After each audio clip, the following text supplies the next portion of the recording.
Howard Thurman once said, "Don't ask what the world needs. Ask what makes you come alive and go do it. Because what the world needs is people who have come alive."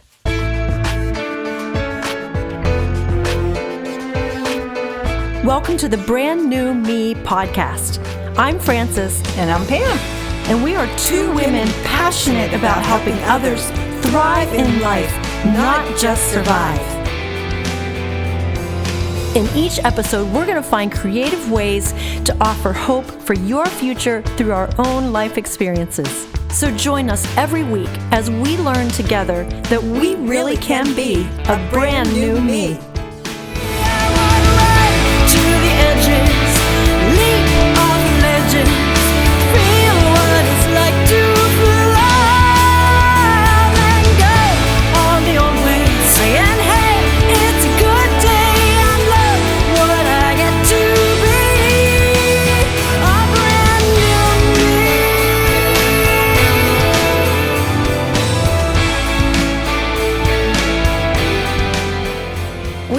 Talking about Brené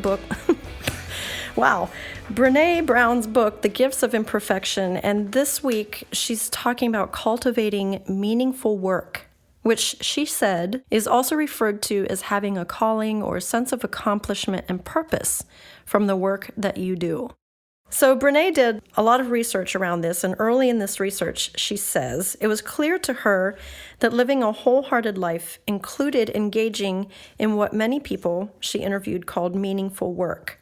Others spoke of calling, but it all seemed pretty straightforward, except for this pesky list of words that emerged as being important and somehow connected to the quest for meaningful work. Pam, read us this list of pesky words. They are pesky words. Okay, the first one, gifts and talents, spirituality, making a living, that's very pesky. Commitment, that's pesky. Supposed to's, and of course, the dreaded self-doubt. So that's the list that she initially came up with. But then she kind of took apart the idea of meaningful work, interviewed more people, and found connections and rebuilt the guideposts. And this is what emerged. So let's talk about this list that she has now come up with. We all have gifts and talents. We cultivate those gifts, we share them with the world, and we create a sense of meaning and purpose in our lives. And yes, Pam, you and I think we're at the age where we have learned, we've lived long enough, we know what our gifts are, we've cultivated them. And if you're in your 20s and 30s, you just got to give yourself time and learn and try things and experiment and listen to your friends. What do they say you're good at? But let's move on to the next one. Squandering our gifts brings distress to our lives. So as it turns out, it's not merely benign or too bad if we don't use the gifts that we've been given. We actually pay for it with our emotional and physical well-being, she says. When we don't use our talents to cultivate meaningful work, we struggle. We feel disconnected and weighed down by feelings of emptiness, frustration, resentment, shame, disappointment, fear, and even grief. Oh my goodness, aren't we having fun? Sharing our gifts and talents with the world is the most powerful source of connection with God. Wow, what a statement. And I have to agree with her. I would say my struggle has not been squandering, but believing that this is true, because I was raised with a mentality, or I picked up a mentality, let's say it that way, where you do what God tells you to do, whether you enjoy it or not. Like, life is about being obedient to God, and it's probably not going to be any fun. But when I started pursuing my gifts and talents and sharing them with the world, I felt so free. So I've not had trouble with not using my gifts. I've had trouble with believing that it's okay to use my gifts. How about you, Pam? I understand what she's saying, because if I feel like I'm not being used by God, I do get frustrated and kind of sad and feel like God doesn't want to use me and disappointed. And so because you're thinking, oh, I have this gift, I need to use it. And then you're just dormant. You don't have opportunities to use it. So I try to if a door opens for me, I will usually walk through it. Unless God literally says, and I know in my spirit, no, do not do that. But I can be feeling terrible, I can be feeling depressed, or I can be feeling tired. I will still say, yes, I will do that, because I like to push through. Because if I feel like if I don't want to stop the flow of what my gift is. So I want to keep that flow going. She does talk about spiritual connection. And sometimes people are spending a lot of time asking, Lord, oh God, what do you want me to do? When in reality, He has already told you. And sometimes we spend a lot of time in prayer or seeking when it's right there in front of us. And sometimes it's hard to say, well, it's like you said, you may not want to do that. And He just wants you to get off your duff and go do it. That would cause frustration, anxiety. But you can't spend your whole lifetime asking the Lord what He wants you to do. He's telling you. I think it can be as simple as, how did He wire you? Yes. That's probably what He created you to do. Now, figuring out the specifics of that can be challenging. Like how, so I know music is my contribution, but how do I use my music? And sometimes I feel like He just says, well, what do you want to do? Do you want to do this or that? And that always feels like more responsibility than I want. Sometimes I wish He'd just say this, this, and this. Using our gifts and talents to create meaningful work takes a tremendous amount of commitment, she says, because in many cases, the meaningful work is not what pays the bills. Oh boy. Some folks have managed to align everything. They use their gifts and talents to do work that feeds their souls and their families. However, most people piece it together. And I just noted when I read that I don't struggle with lack of commitment. For some reason or other, I'm wired to be committed and to follow through with my goals. And I don't mind doing the work. Paying the bills, that can be challenging because of the nature of the work I do, music, a type of art. What is meaningful to each person is unique to each one of us. And I like that she said that. Can we move on to self-doubt and supposed to? I think many of us struggle with this, with the self-doubt, with, am I supposed to do this? So she gives a little list here, which I definitely love. The first thing she says is, maybe everyone has special gifts, except for you. Maybe that's why you haven't found them yet. And have you ever looked at somebody and said, man, they are so talented. I wish I was that talented. But I'm at this level, so, really, I can't be used, or I can't use this.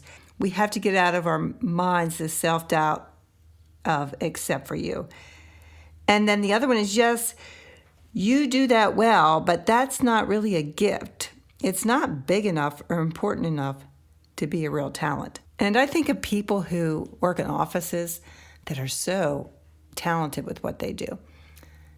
And it's impressive to me that they have the talent to keep things organized. They can do all this, they can do that.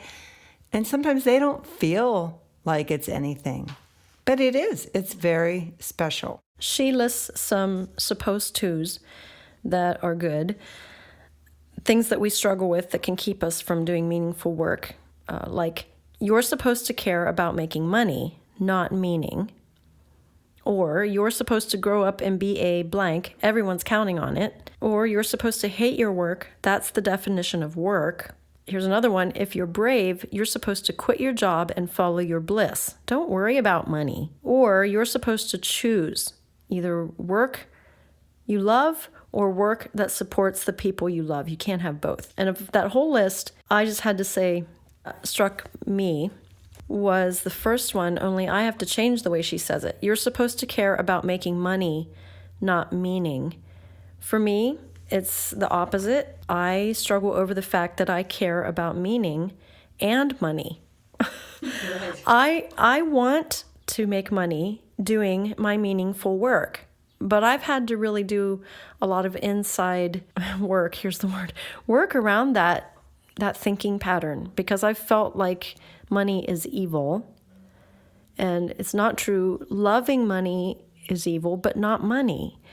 But all my life, I've struggled to believe that it's okay for me to want to make money. So I still have to work around that. What about you, Pam? Of this whole list, what are the supposed tos you've dealt with? I would say the second one is you're supposed to grow up and be a blank.